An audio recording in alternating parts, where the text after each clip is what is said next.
Hi guys, this is Avinash Sharma. कैसे हैं आप लोग? हमारा आज का सेशन है इनस्टेड ऑफ ट्रिगर्स। इस सेशन में हम कवर करेंगे कि इनस्टेड ऑफ ट्रिगर क्या होता है, उसको कैसे क्रिएट किया जाता है, यानी कि सिंटैक्स ऑफ ट्रिगर, और जो ट्रिगर के इवेंट्स होते हैं यानी कि इंसर्ट, अपडेट, डिलीट, उनको हम एग्जाम्पल के साथ डिस्कस करेंगे और उसका पहले हम प्रैक्टिकल करेंगे। आइए सबसे पहले हम देखते हैं कि इनस्टेड ऑफ ट्रिगर होता क्या है। An instance trigger is a trigger that skips an insert, delete और update statement। इसका मतलब ये है कि अगर आपने इंस्टेड ऑफ ट्रिगर को यूज किया हुआ है किसी टेबल पर, उस टेबल पर आप डेटा मैनिपुलेट करते हैं, डिलीट करते हैं, इंसर्ट करते हैं, अपडेट करते हैं, तो वो ऑपरेशन आपका कभी होगा ही नहीं। आप क्या करेंगे, आपको ट्रिगर के अंदर आपका सीक्वल स्टेटमेंट्स देनी है। जो भी आपको ऑपरेशन करना है, डिलीट करना है, अपडेट करना है या आपका इंसर्ट करना है, वो ट्रिगर की बॉडी के अंदर ही आपको लिखना पड़ेगा। और अब बात करते हैं ट्रिगर के सिंटैक्स के बारे में। ट्रिगर को कैसे क्रिएट करना है, जैसे कि आप पहली लाइन में देख सकते हैं कि आपका क्रिएट और ऑल्टर। फर्स्ट टाइम जब ट्रिगर क्रिएट कर रहे हैं तो आप क्रिएट यूज करेंगे, और एक बार आपने ट्रिगर को क्रिएट कर लिया है, उसमें कुछ चेंज करना है तो आप उसको ऑल्टर यूज करें। सेकंड लाइन में है ट्रिगर का नाम, ये आपका है, यूजर डिफाइंड होता है, आप कुछ भी लिख सकते हैं इसमें। थर्ड लाइन में है आपका ऑन टेबल और व्यू, यानी कि आपको ट्रिगर जो क्रिएट कर रहे हैं, आपको यहाँ बताना है कि आप ट्रिगर टेबल पे क्रिएट कर रहे हैं या व्यू पे क्रिएट कर रहे हैं। इसके बाद कुछ ऑप्शंस होते हैं, वो हम आपका प्रैक्टिकल में हम देखेंगे। उसके बाद आपका फॉर, आफ्टर, इंस्टेड ऑफ, ये आपका टाइप ऑफ ट्रिगर है, किस टाइप का आप ट्रिगर क्रिएट कर रहे हैं। उसके बाद आपके इवेंट्स हैं, ये आपका यहाँ पर इंसर्ट है, अपडेट है, डिलीट है।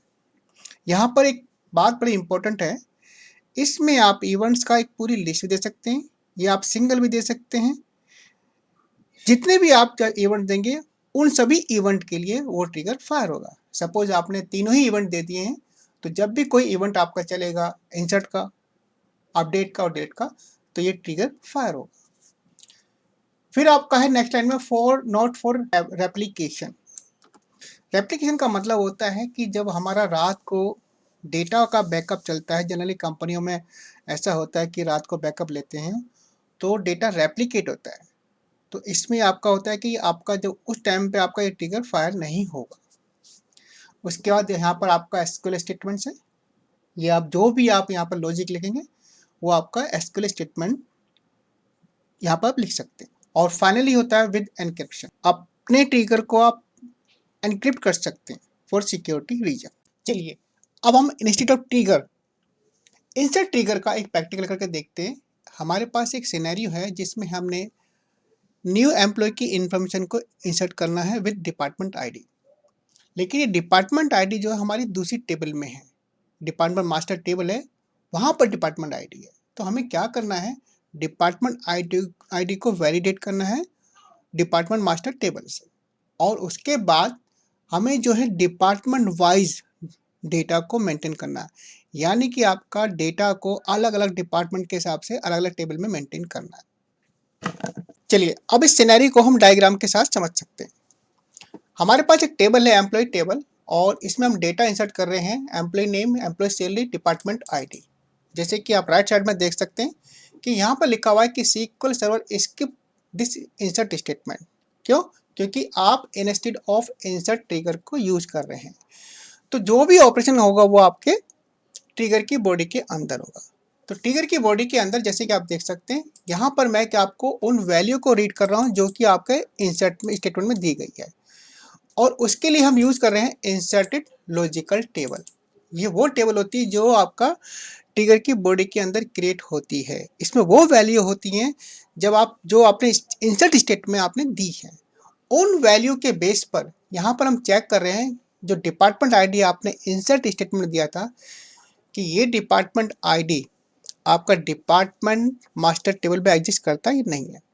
अगर एग्जिस्ट नहीं करता है तो वहाँ पर एक आपको मैसेज थ्रो कर देगा ट्रिगर, और अगर एग्जिस्ट करता है तो जो हमारी मेन टेबल है एम्प्लॉय टेबल, उसमें डेटा आपका इंसर्ट हो जाएगा। उसके बाद हम डिपार्टमेंट आईडी चेक करते हैं, हम चेक करेंगे कि डिपार्टमेंट आईडी किसका है, अकाउंट का है, एचआर का है, आईटी का है। तो जिसका भी आप जिस डिपार्टमेंट का ये आपका डिपार्टमेंट आईडी होगा उसके रिलेटेड टेबल में हम एंट्री कर देंगे। और अब हम एक ट्रिगर क्रिएट करेंगे लेकिन उससे पहले हम कुछ टेबल को चेक कर लेते हैं। जैसे कि आप देख सकते हैं यहाँ पर मैं 4 टेबल को यूज़ कर रहा हूँ। पहली टेबल है हमारी डिपार्टमेंट्स, इसमें हमारे डिपार्टमेंट्स की एंट्री है, और आपकी दूसरी है एम्प्लॉय। इस एम्प्लॉय में टेबल में हम जो है डेटा को इंसर्ट करेंगे। बाकी 2 टेबल हमारी है डिपार्टमेंट वाइज के हिसाब से हमें उनको डेटा को हम मेंटेन करेंगे। जैसे कि आप देख सकते हैं कि डिपार्टमेंट में कुछ एंट्री ऑलरेडी है, डिपार्टमेंट की आईडी और डिपार्टमेंट का नाम। बाकी सभी टेबल आपकी में कोई डेटा नहीं है। और अब ट्रिगर को क्रिएट करते हैं। ट्रिगर का नाम है TRG ऐड एम्प्लॉय, और एम्प्लॉय टेबल के ऊपर बना रहे हैं इसको। देन इंस्टेड ऑफ इंसर्ट, यानी कि आप जब एम्प्लॉय टेबल में कुछ इंसर्ट करेंगे तो ये ट्रिगर आपका फायर होगा। इसके बाद आपके 2 लोकल वेरिएबल हैं, और मैं इस लाइन में यहाँ पर मैं डिपार्टमेंट आईडी में इंसर्टेड, ये हमारी एक लॉजिकल टेबल है, यानी कि जब आप कोई अपडेट या इंसर्ट करते हैं तो उस केस में ट्रिगर के अंदर आपका एक लॉजिकल टेबल क्रिएट हो जाती है, जिसमें जो भी डेटा आपने इंसर्ट किया या आपका अपडेट किया वो इस लॉजिकल टेबल में होता है। तो इस लॉजिकल टेबल से हम क्या कर रहे हैं, डिपार्टमेंट आईडी को लेकर के एक लोकल वेरिएबल में असाइन कर रहे हैं। उस डिपार्टमेंट आईडी को हम चेक कर रहे हैं डिपार्टमेंट मास्टर टेबल के अंदर। अगर वो डिपार्टमेंट आईडी आपका एग्जिस्ट नहीं करती है तो यहाँ पर हमने क्या किया, एक एरर को थ्रो किया हुआ, जिसमें हमने लिखा है कि invalid department ID statement terminated, और उसके बाद हमने यहाँ पर रिटर्न करके यानी कि इसका प्रोसेस को यहीं ख़त्म कर दिया। और सपोज अगर डिपार्टमेंट आईडी आपकी एग्जिस्ट करती है तो हमने यहाँ पर क्या किया है, एम्प्लॉय टेबल के अंदर वो डेटा इंसर्ट कर दिया है। क्यों? क्योंकि ये है आपका इंस्टेड ऑफ ट्रिगर। तो जो आपका एक्चुअल एक्शन क्वेरी थी वो तो स्किप हो जाएगी। हम ट्रिगर के बॉडी के अंदर एम्प्लॉय टेबल में डेटा को इंसर्ट कर रहे हैं, और हमने टेबल लिया इंसर्टेड। तो इंसर्टेड में वो सारा डेटा है जो आपने इंसर्ट स्टेटमेंट में लिखा था। इसके बाद मैंने क्या किया, यहाँ पर EMP ID स्कोप आइडेंटिटी, ये आपका क्या करता है, क्योंकि हमें EMP ID यहाँ पर एम्प्लॉय टेबल के अंदर ऑटो इंक्रीमेंट है, तो ये क्या करेगा, लास्ट इंसर्टेड आईडी, ये हमने इसको निकाला है और एक लोकल वेरिएबल में असाइन कर दिया। फिर मैंने यहाँ पर चेक किया है कि आपका डिपार्टमेंट आईडी अगर 1 है तो आपका HR एम्प्लॉय टेबल, ये एक टेबल है, यानी कि आपका HR जो है वो आपका डिपार्टमेंट आईडी 1 है, तो इस टेबल में एंट्री जाए। और अगर आपका डिपार्टमेंट आईडी आपका 2 है तो अकाउंट एम्प्लॉय टेबल में वो सारी एंट्री हो जाए। उसके बाद यहाँ पर हमारा ट्रिगर का प्रोसेस यहाँ खत्म हो जाए। तो इस तरह से हम ट्रिगर के थ्रू हमारे जो एम्प्लॉय टेबल है उसमें डेटा मेंटेन हो रहा है, और साथ में डिपार्टमेंट वाइज भी आपका डेटा मेंटेन हो रहा है। और अब इस ट्रिगर को हम टेस्ट कर लेते हैं। उससे पहले हम डिपार्टमेंट टेबल में डेटा चेक कर लेते हैं। तो डिपार्टमेंट के अंदर आपका जो आईडी है आपका 1 से लेकर 5 तक है। अब मैं इंसर्ट आपका एम्प्लॉय टेबल में कुछ डेटा इंसर्ट करता हूं, और डिपार्टमेंट आईडी मैंने लिया हुआ है 7, जो कि डिपार्टमेंट टेबल के अंदर नहीं है। तो ट्रिगर के थ्रू हमने इसको वैलिडेट किया हुआ है कि अगर डिपार्टमेंट आईडी आपका एग्जिस्ट नहीं करता है तो ये हमको एरर थ्रो कर दे। यहाँ पर मैसेज आया invalid department ID statement terminated. चलिए अब मैं डिपार्टमेंट आईडी को चेंज कर देता हूँ। मैंने कहा 1, तो डिपार्टमेंट आईडी आपका 1 ही एग्जिस्ट करता है।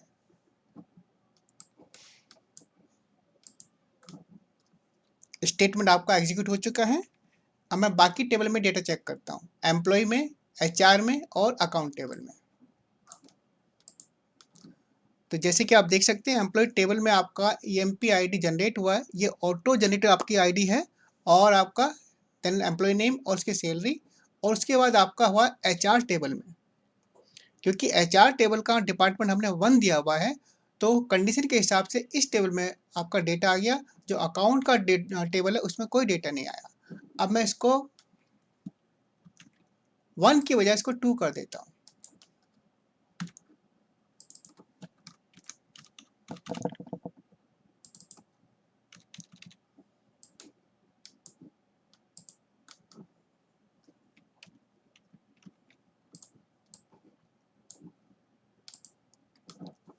जैसे कि आप देख सकते हैं एम्प्लॉय टेबल में अब 2 रिकॉर्ड हो चुके हैं, किंग और स्मिथ। लेकिन आपका जो एचआर टेबल है उसमें एक ही रिकॉर्ड है, क्योंकि इस बार हमने दिया था डिपार्टमेंट आपका आईडी 2 दिया था।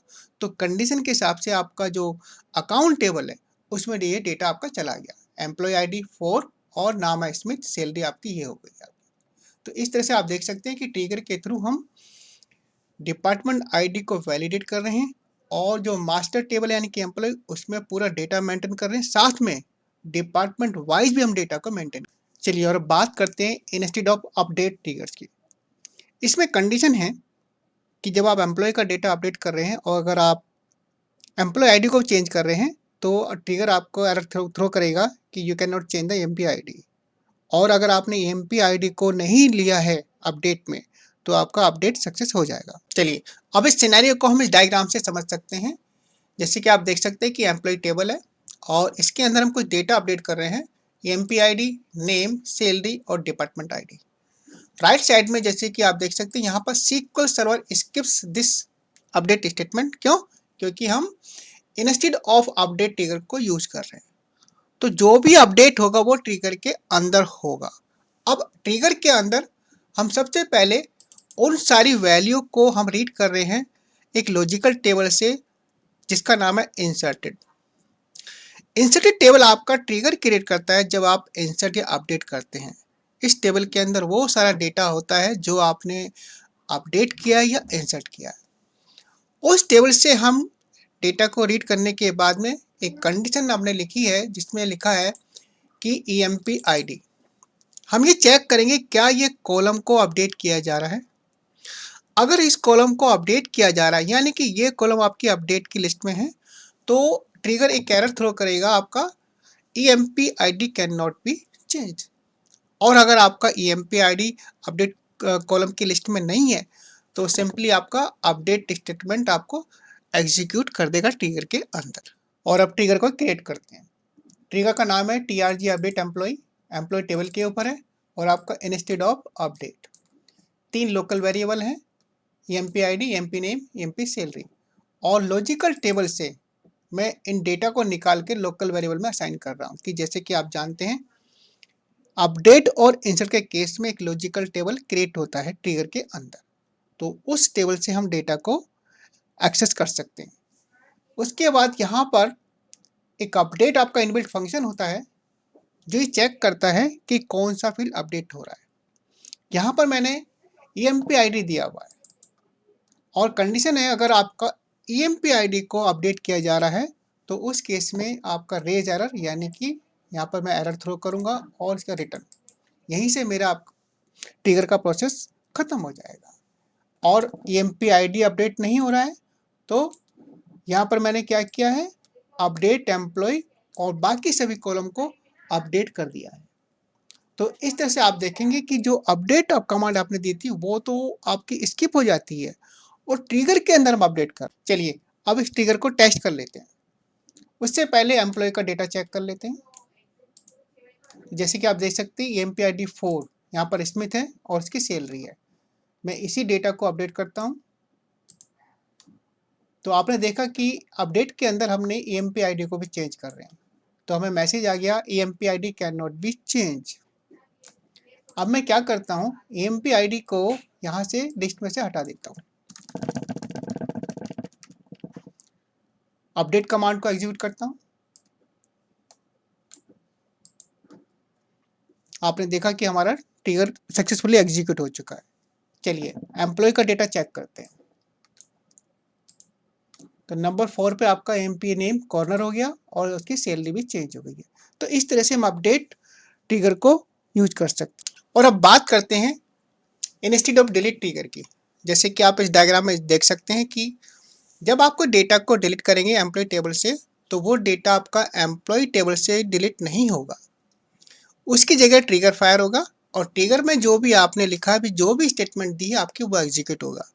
तो इस एग्जाम्पल के अंदर हम क्या कर रहे हैं, हम एक लॉजिकल टेबल से, लॉजिकल टेबल का नाम है डिलीटेड,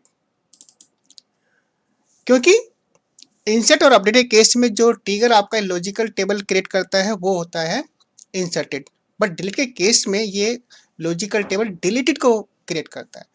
तो डिलीटेड टेबल से हम डेटा को रीड कर रहे हैं और उन डेटा को रीड करके हम एक हिस्ट्री टेबल में इसको इंसर्ट कर रहे हैं। हम फ्यूचर रेफरेंस के लिए एक हिस्ट्री टेबल को मेंटेन कर रहे हैं। और अब हम इंस्टेड ऑफ डिलीट ट्रिगर को चेक करेंगे। जैसे कि आप डेफिनेशन में देख सकते हैं कि हम एक ट्रिगर क्रिएट कर रहे हैं जिसका नाम है trg इंस्टेड डिलीट। तो ये ट्रिगर क्या करेगा, जब आप डिलीट कमांड को एग्जीक्यूट करेंगे एम्प्लॉय टेबल के ऊपर तो एम्प्लॉय टेबल से कोई भी डेटा डिलीट नहीं होगा। और ट्रिगर क्या करेगा, आपका एम्प्लॉय हिस्ट्री के अंदर ये टेबल आपका वही है जो एम्प्लॉय है, सेम स्ट्रक्चर है, इसमें वो सारी एंट्री कर देगा जिस रिकॉर्ड को डिलीट किया जा रहा है। यहाँ पर इंपॉर्टेंट बात यह है कि मैं आपका एक डिलीटेड टेबल को यूज कर रहा हूँ। ये आपका लॉजिकल टेबल है। जैसे कि हमने पहले डिस्कस किया था कि आपका जब डेटा डिलीट होता है, अपडेट होता है, तो एक लॉजिकल टेबल क्रिएट होती है। डिलीट के केस में डिलीटेड टेबल आपका क्रिएट होता है। तो इस टेबल से, लॉजिकल टेबल से डेटा एक्सेस करके हम एम्प्लॉय हिस्ट्री टेबल में डेटा इंसर्ट कर रहे हैं। तो इस तरह से आप डिलीटेड डेटा को आप एक हिस्ट्री टेबल में मेंटेन कर सकते हैं। और अब हम डिलीट ट्रिगर को टेस्ट कर लेते हैं। उससे पहले हम एम्प्लॉय टेबल और हिस्ट्री टेबल में डेटा को चेक कर लेते हैं। तो जैसे कि आप देख पा रहे हैं कि एम्प्लॉय में आपका 2 रिकॉर्ड है और हिस्ट्री में कोई डेटा नहीं है। तो मैं आपका जिसका एम्प्लॉय आईडी 4 है उसको मैं डिलीट करता हूँ। आपका डिलीट कमांड एग्जीक्यूट हो चुका है। फिर से हम डेटा चेक करते हैं हिस्ट्री और एम्प्लॉय टेबल में। तो आप देख पा रहे हैं कि एम्प्लॉय टेबल में हमने जिसका एम्प्लॉय 4 था उसको डिलीट किया था, लेकिन वो डेटा एम्प्लॉय टेबल में है, लेकिन ट्रिगर ने साथ में हमारा हिस्ट्री टेबल में भी आपके सेम आपके एंट्री यहाँ पर कर दी। तो इस तरह से आप इंस्टेड ऑफ डिलीट ट्रिगर को यूज कर सकते हैं। तो दोस्तों, इंस्टेड ऑफ ट्रिगर का सेशन यही खत्म होता है। अगर आपको ये वीडियो अच्छी लगी हो तो आप सब्सक्राइब जरूर कीजिएगा। Thanks for watching the video.